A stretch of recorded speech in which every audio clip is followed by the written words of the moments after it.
Pick and Roll Podcast. Today I got a good one for you guys. And yes, I did not release a podcast last week. I was sick for like over half last week, so I just wasn't able to physically do it. So I'm gonna go ahead and release this one and go back to the normal weekly release on Thursday at noon like you guys have been used to. But again, last week I just wasn't able to post because I was sick. But I'll go ahead and give you guys an intro of what we're going to be talking about today. All right, so the games that are going to be broken down are USC versus Colorado. In that game, we got Isaiah Collier, Bronny James, Cody Williams, Tristan Da Silva. Those are guys that are definitely going to be people talking about in the NBA draft. Then I watched Kansas versus Iowa State. Johnny Fernfee is somebody that's been moving up draft boards really fast. Got to watch him play. Kevin McCullough, Hunter Dickinson, and from Iowa State, Milan Momovic. Tough last name. He's European. And really interesting guy, got a smooth shot creation game. Curious to see if he could be an NBA draft pick. Then I got UConn versus Providence. UConn's got Stephon Castle, Donovan Clingan. And then Providence has Devin Carter, who is somebody that's been moving up draft boards, is on most mock drafts now. And then I got Duke versus Miami. So we got Tyrese Proctor, Jared McCain, Kyle Filipowski. For Miami, we got Wooga Popular, Matthew Cleveland, and Keyshawn Johnson. Really interesting game. Those are really 4 games that we're going to go ahead and break down. It's going to be a really great podcast. I got a lot of really good content for you guys. So we're going to go ahead and kick it to the USC game. So USC's big name player is Isaiah Collier. 6'4" point guard. Throughout the season, he's averaging 16.3 points per game, 4.2 assists, 48% field goal percentage, and 30% three-point percentage. So when we talk about Isaiah Collier, this is also really happy. I'm happy that we get to watch him in a full game because he has been hurt. I was sick. He was hurt. So it's one of the first few games that he was coming back from being hurt. You know, Isaiah Collier still has the really interesting things where he's really strong, really quick, really fast. He's a good vertical athlete, but he's a better quick and speed athlete than he is a vertically gifted. And when you talk about him, elite finishing at the rim, the 48% field goal percentage definitely speaks to how just insane he is finishing at the rim. He's so strong. He's so tall for the point guard position. He's so good at just jumping into centers and power forwards' bodies and finishing through them and finishing at the rim. And he is highly efficient, and he gets to the free throw line. He's definitely somebody that can definitely get to the free throw line on a consistent basis. And it's not a gimmicky way of getting to the free throw line either. He earns those free throw attempts through physical play. He's definitely somebody that showed some three-point shot creation in this game, which was interesting to see. Definitely very interesting. And then in this game as well, he also continues to show amazing passing ability. I mean, this guy's passing gifts in his hands is absolutely insane. It's genuinely special. What I mean by passing gifts in his hands is his ability to hit right-hand passes, left-hand passes, throw them out of the line to a shooter in the corner, and give it to the big on a lob threat, and, you know, just be so phenomenal. He has gifts in his hands on how fast, accurate, and tough passes that he can make that most of the human being population just cannot do. And most of the NBA cannot make some of the passes that he can make. It's just that truly special. And he's definitely somebody that's a good defender. He has extremely high upside defensively, and he's on ball defensively really good because stronger players are better defenders. He has a similar body build to Drew Holiday, and, you know, that's a great compliment because Drew Holiday's one heck of a defender. So, you know, you put a lot of really elite things together, and you get somebody that can be an extremely elite rim attacker in the NBA and hit those passing and the shooters on the perimeter. Yeah, I mean, there are some few things that are negatives about him. He does cause a decent amount of turnovers, and, you know, people do also complain about his ability. He plays too fast at times. They want him to change speeds better, and his three-point percentage is 30% three-point percentage. But somebody that I he's somebody that I think those critiques are stupid. I think those critiques are genuinely stupid because we all have to sit back and relax and realize the dude's 18, right? He's 18 or 19. It's really, these guys are not supposed to be finished products. And there are things that you grow into with age as NBA point guards that grows with time naturally, and there's things they're not. Look at Russell Westbrook. Now, he's not Russell Westbrook, but at the beginning of Russell Westbrook's career, he was he had passing gifts like Isaiah Collier, but a high turnover player. I mean, he used to be Russell Westbrook was younger, he was a high turnover basketball player. Okay, it was a real issue, right? And, with time, Russell Westbrook, now, he is one of the top 5, top 10 best passers in the NBA because he mentally grew with time, right? Because these guys are going to get NBA level coaching and they're going to get taught about passing lanes and how to, learn with time and situation, learning just the reps. This is something that grows with time naturally. This should not be some awe-inspiring, so hard thing to understand. People grow more intelligent in the game of basketball as they get older, and they learn how to make better decisions, right? And the turnover issue is such an easily fixed thing with just time. Just be patient, right? And the 30% three-point percentage, I don't think it matters as much, nor does the ability to change speeds and change speeds, because I have a great statistical comparison, which is De'Aaron Fox. De'Aaron Fox is very similar to Isaiah Collier, where their quick and fast gifts are very similar. De'Aaron Fox in college shot 24% from the three-point line. Okay? And De'Aaron Fox, who is he? De'Aaron Fox. De'Aaron Fox is an all-star. De'Aaron Fox is absolutely amazing player, but even in the beginning of his career, he had really good seasons. His rookie year, he averaged 11 and 4. Year 2, he's averaging 17 and 7. Right, like it really did not. In year 4, he's averaging 21 and 7. Right, like in year 3. Year 3, he's shooting 29% from the 3-point line. Okay, so how can somebody be not good at 3-point shooting in the NBA? Even though he grows with time, because right now he's shooting 37% from the 3-point line. De'Aaron Fox's 3-point shot has grown with time, genuinely. He's gotten better at it. Okay, but how can a poor 3-point shooting point guard exist? Well, you got to have a few special traits. You got to be special speed and quickness-wise, and you got to be special athletically to get downhill, right? Where even if people play a little off you and like try to force you into shooting a 3-point shot, it doesn't really matter because you're just so athletically gifted that it just doesn't matter. And you got to have elite passing gifts, so you got to be so ridiculously valuable that you can hit your shooters on the perimeter with their 3-point shots and lead to really great easy looks for the center position, the pick and roll. Well, Isaiah Collier checks every single thing that made De'Aaron Fox work in the NBA early in his career off the list. Every single thing, except he's taller, stronger, and better 3-point shooter because he shoots 30% from the 3-point line coming out of college, and De'Aaron Fox shot 24%. I'm absolutely amazed.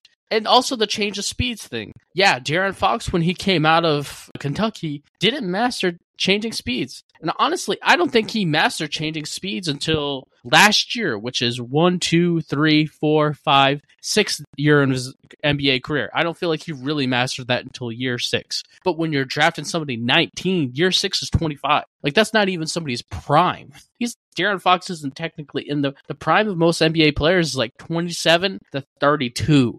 Right? Like, this is, and the reason why is because when you're such a freak athlete, it takes more training and development and more focus over time to stop your freak athlete self on a dime like that and to make you change speeds like that. Like Luka Doncic, for example, can change speeds so easily because he's so slow. He doesn't have as much momentum to stop. It's simple science, right? And guys like Isaiah Collier, De'Aaron Fox, Russell Westbrook, those guys that are John Morant, those guys that are freak athletes, it takes time for them to learn how to change speeds because they're wired differently with all the athletic gifts. But it's going to be a natural thing that he is going to learn with time. Right. So all of these overly negative sentiments are either people are completely missing on him because people have him in the like 14th or 16th draft pick. I have him graded as a number 2 draft pick because I see a lot of De'Aaron Fox there, right?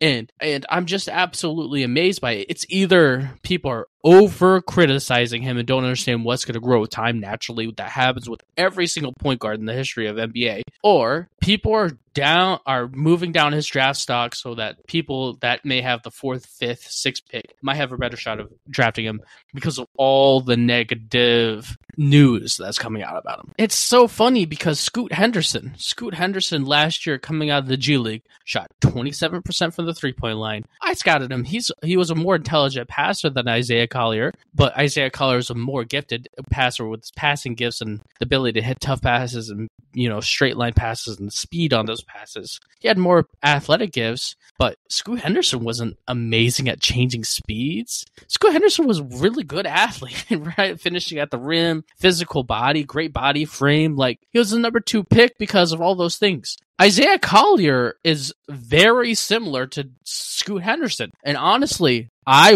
have Isaiah Collier. If you made me rate all-time point guards scouted, I would have Isaiah Collier as the second best point guard I've ever scouted since Cade Cunningham. And I'd have him above Scoot Henderson because he's taller and he has a better passing gifts. He's a better 3-point shooter coming out of college. He's a better defender coming out of college. And his defensive ceiling is much higher than Scoot because of the body frame and the height. Like, even though Scoot might be a better vertical athlete, he wasn't as fast and quick as Isaiah Collier. So, it's ridiculously close. I had them both graded as a 2 through 3 draft pick, right? But I'm amazed that for some reason, Scoot was number 2, and it was no question throughout all the draft process. We get an extremely similar player in Isaiah Collier, and we're just like, what? He's not a number 2 through 3. I just don't understand what everybody's looking at. I just disagree with them. If he does go that low, I guess I'll just disagree until we get to see him play in the NBA, because this guy is elite. It's either over-criticized, or you just don't understand how people grow throughout time, or it's all a front to try to drop his draft stock,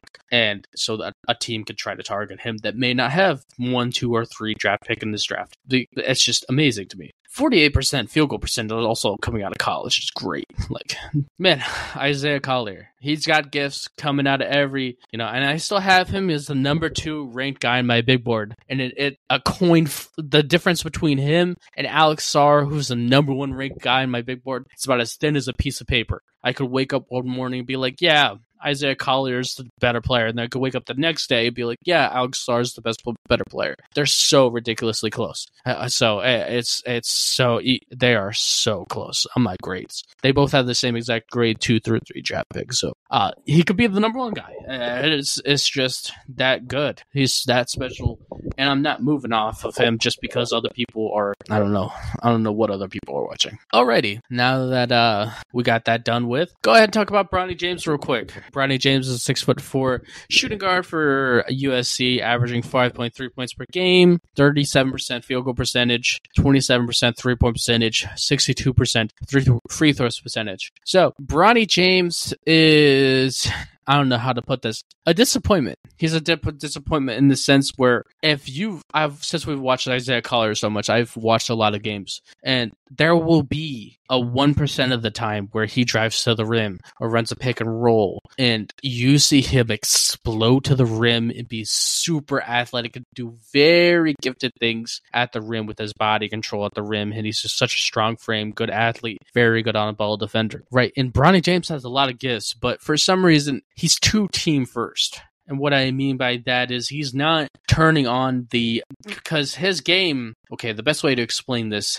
is he is not an off-ball player. So he has a 37% field goal percentage, 27% 3-point percentage. Those are terrible splits for somebody that's going to be a catch-and-shoot guy and maybe attack closeouts and be a 2-guard, a 3D 2-guard. That does not his game at all. But if he puts the ball in his hands and he tries to get 15 points, he would do it very efficiently. And if he did it mostly by driving to the rim, he'd do it very efficiently. It'd be easy first-round draft pick. But for whatever reason, whenever the ball's in his hands, he's way too passive. People compliment him way too much on being a team guy. He needs to be less passive with the ball in his hands. The 37% field goal percentage on top of the passiveness of the way he's playing right now mentally, I don't think he's an NBA draft prospect. There's a huge cutoff line for shooting guards as well for the 40% field goal percentage, where anything below 40% historically has never been a starting level shooting guard in the past 10 years. So you put all those things together, it's just not an NBA draft prospect ready.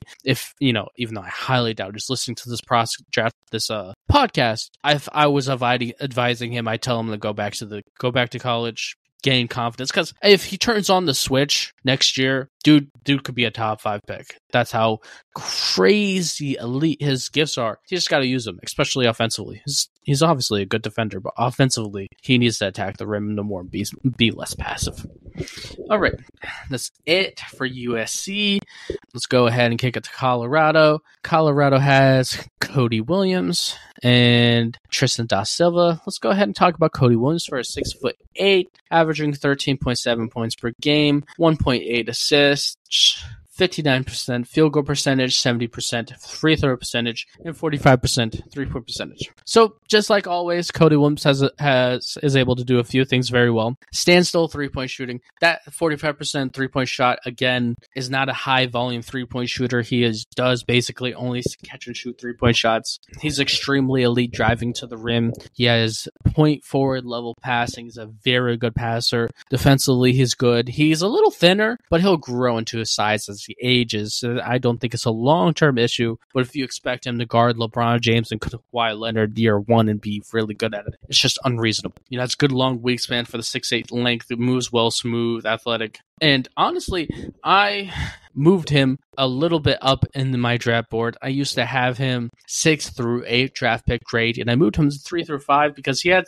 a few moments in this game, man, where he was driving downhill and looked so great, and had like one interesting shot creation near the rim where it was kind of like a Euro step into a really tough finish. And obviously, when we talk about NBA, the ability to attack the rim is just such an extremely important part of the NBA basketball game. And his eliteness at doing that thing, even though he might not ever be a high volume scorer, I think it's going to lead to him to be an extremely efficient player. So I have him graded as a 3 through 5 draft pick now. I do view him as a top 5 pick level draft pick. Right now, he is the 3rd ranked guy on my big board, so it's Sar, Collier, Cody Williams. I don't think there's anybody that you can comp him to because I don't think we've ever seen such a well-rounded guy that's just extremely good at standstill three-point shots, extremely good at driving to the rim, very good passer, very good defender, but just not have like a lot of shot creation ability.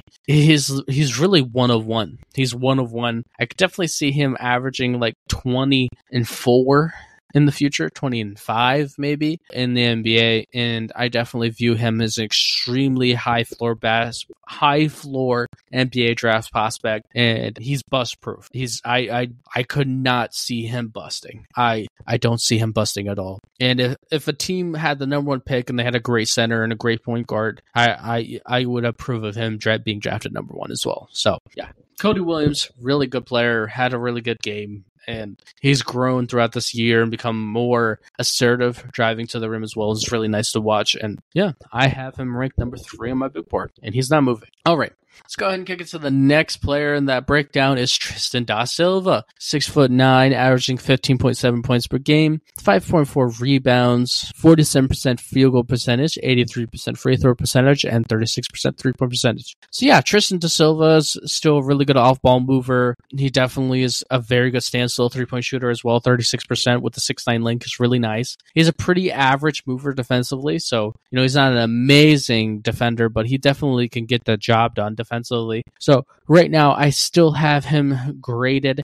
as a 26 through 30 draft pick in the NBA draft. I still have him ranked as the 31st guy on my big board. Really interesting guy. I had a lot of fun watching him play. And, Tristan da Silva has been a really good watch throughout this year. And he's definitely the quintessential role player coming out of college. All right, let's go ahead and kick it to the next breakdown, which is going to be Kansas versus Iowa State. So in the Kansas game, we got Johnny Furphy, Kevin McCullough, Hunter Dickinson, Milan Mitrovic. Let's go ahead and break it down. Johnny Furphy first. So Johnny Furphy is a 6'9" player for Kansas, averaging 9.2 points per game, 51% field goal percentage, 37% three-point percentage. So this is a guy that's 6'9". The first thing that you notice is even though he moves well on the college level, he definitely looks like, at best, average NBA athlete, which defensively is going to be a little bit of a question mark. I saw him as a standstill three-point shooter, and there's some extremely rare flashes of him attacking the rim,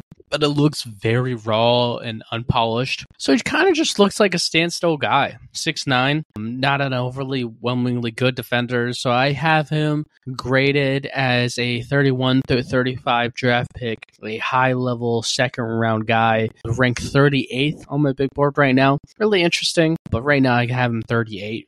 But let's go ahead and kick it to Kevin McCullough. So Kevin McCullough is averaging 19 points per game, 4.4 assists, 1.5 steals, 46% field goal percentage, and 35% three-point percentage. He's 6'6". So Kevin McCullough is definitely somebody that moves really well off ball screens. Kansas is really great at having their guards and their three-point shooters moving off ball screens, and he does that as well. He's a good defender.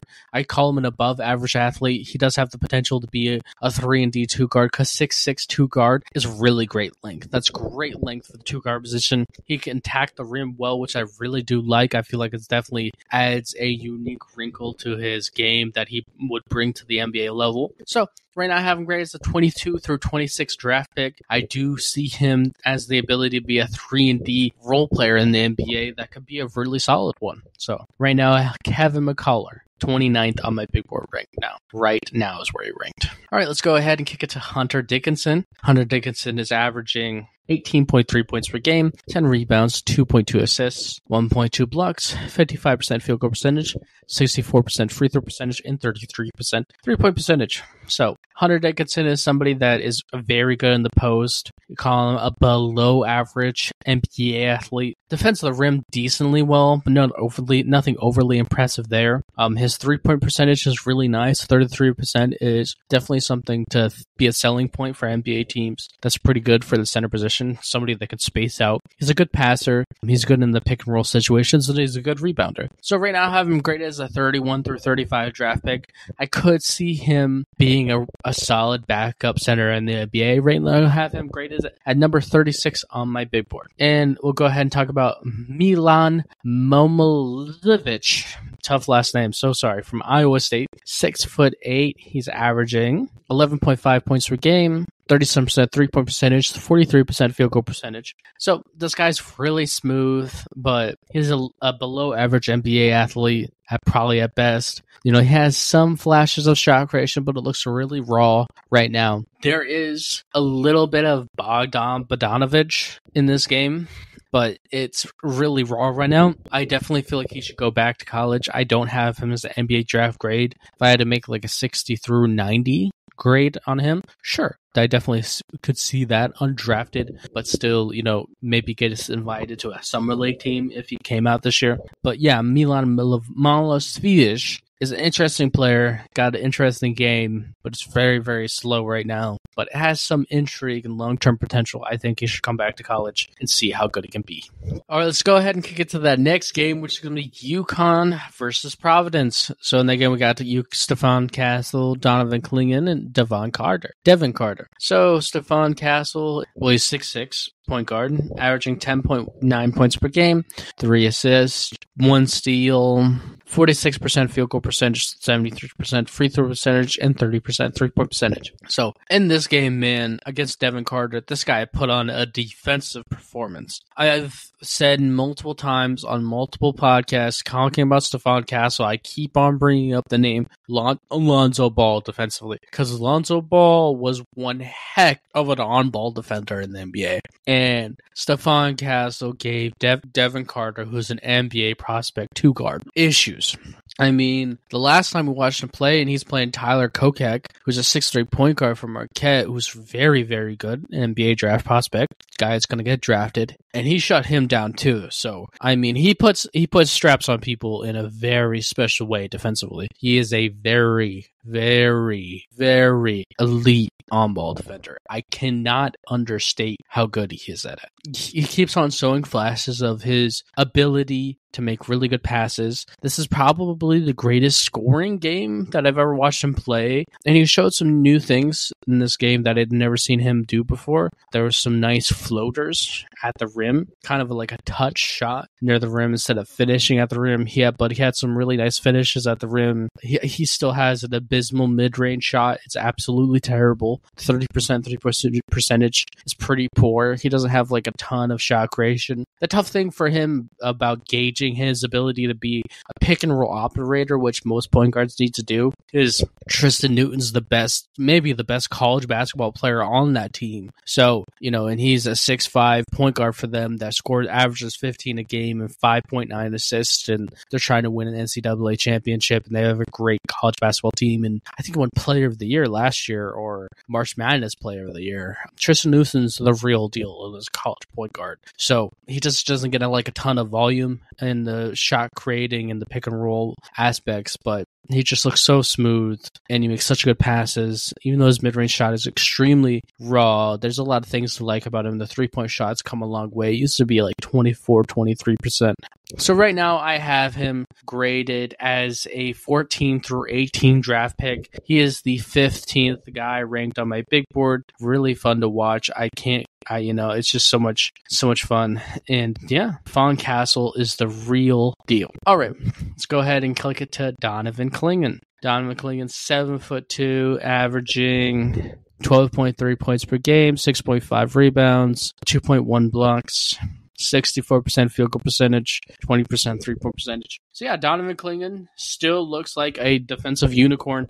I mean, his ability to defend the rim, his strength, body frame, like I've talked about before, the comparisons to Roy Hibbert, I feel very confident in that. His ability to defend the rim, defend three-point shooters, to defend the pick and roll, defend the guards in the pick and roll, contest shots. I mean, he contests everything, anything and everything. He's special. His defense ability is special. He, again, like I've said multiple times before, he is not a block chaser. He's a world-class shot in contester. That's the best way to explain it. And Roy Hibbert, who was world-class at guarding LeBron James, probably the greatest center to guard LeBron James, other than maybe Dwight Howard, like it's him and Dwight Howard. Roy Hibbert was one heck of a defender against guys that would attack the rim, and because he wouldn't send you to the free throw line, chasing blocks, right? Guys like Willie Cauley-Stein and DeAndre Jordan, you could get to the free throw line pretty easy and try to get them to foul out pretty easy because they were chasing blocks, right?